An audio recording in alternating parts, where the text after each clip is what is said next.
หน้าสุขอุลาเบิกบานหลวงพระบางเฮนางสังขารมวลสุขสำลานประสานขับทุ่มกล่อมใจ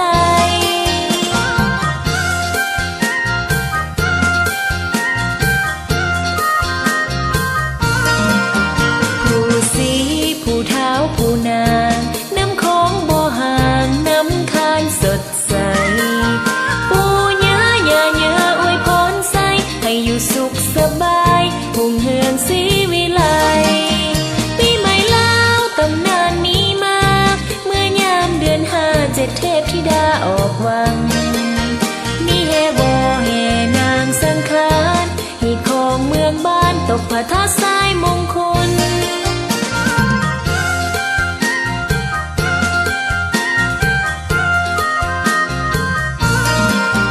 เดือนห้าดอกจำปาบานสลองสงกรานต์ประเพณีปีใหม่ลา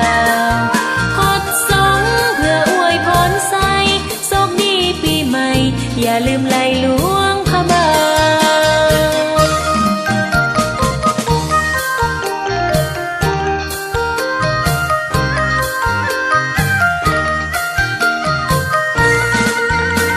บ้านน้องอยู่เมืองหลวงพระบา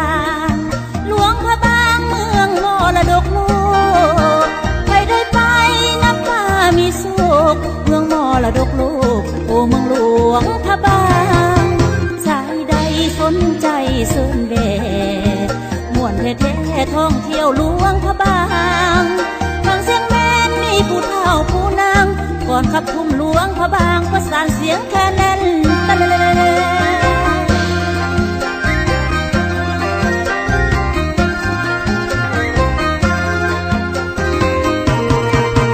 สายน้ำคานไหลลิ่นไหลลองสายน้ำคลองกอดเที่ยวสุ่มเย็นเสิร์ชเด้อใครก็ท่านได้เห็นเทศกาลคนเด่นแม่นบุญกุศลสงกรานต์เรื่องอาหารหลวงพระบางก็ลือสื่อนั่นก็คืออ้อลามหรือแจวบองเรื่องไข่หินไข่แผ่นบ่เป็นรองใครได้ซีมแล้วต้องติดอกติดใจนะอายนะสาวเมืองหลวงน้ำใจบ่แห้งเหี่ยวเชิญท่องเที่ยวสมตาดกวางสีไปเที่ยวทำติ้งน้องจะบริการฟรีอยากเห็นผ้าลาวมัดมีเชิญได้บ้านพนมหลวงพระบางเมืองวัตถุบูหานเมืองตำนานแหล่งบรรณาคดีวัดวิสูตรวัดเสียงทองผาทูสีนั่นก็คือของดีประดับสีหลวงพระบางอยากได้สาวเมืองหลวงไปเป็นไทยใจของอ้ายต้องกล้าแกนแข่งขันจือบ่อ้ายคำเท่าแก่บุหานถ้าว่าใจขี้ยานบ่ได้ขี้สร้างงานสาวเมืองหลวงคนนี้ก็ยังโสดลูกผัวยังบ่มีพ่อแม่น้องคนก็ใจดีเสิร์ชเถิดคนดีมาเป็นเคยหลวงพระบา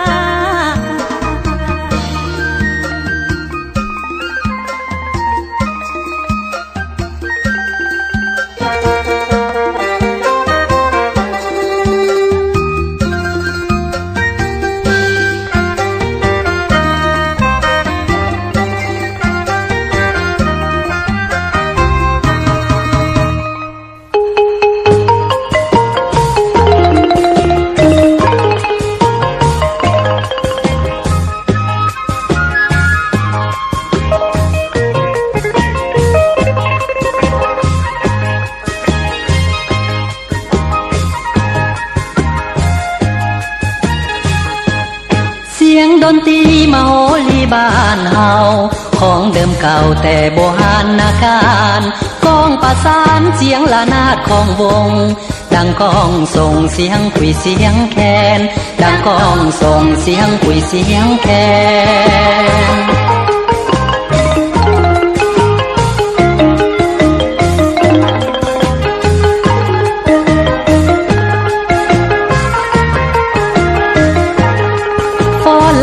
แสนนิ่มนวลงามตา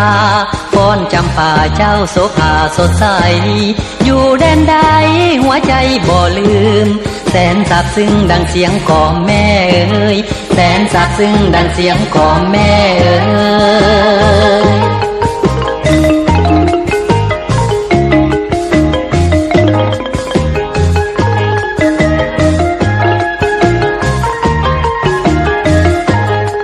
อยู่ไสเด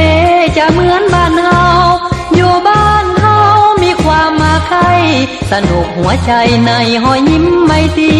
เมตาลีน้องพี่ลาวเอ้ยเมตาลีน้องพี่ลาวเอ้ย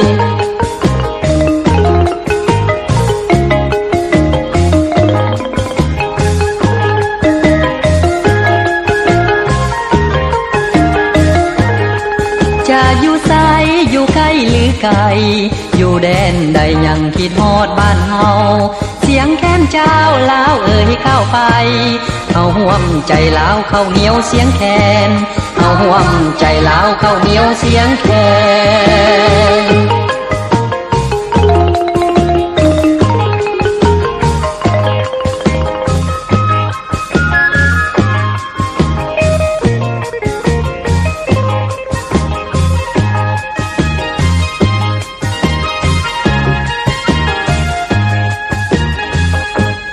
ฟ้อนลาวแผนแสนนิ่มนวลงามตาฟ้อนจำป่าเจ้าโสภาสดใสอยู่แดนใด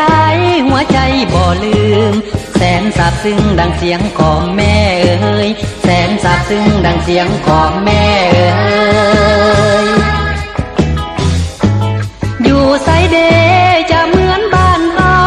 อยู่บ้านเฮามีความมาใครสนุกหัวใจในหอยยิ้มไม่ตีเมตาลีน้องพี่ลาวเอ้ยเมตาลีน้องพี่ลาวเอ้ย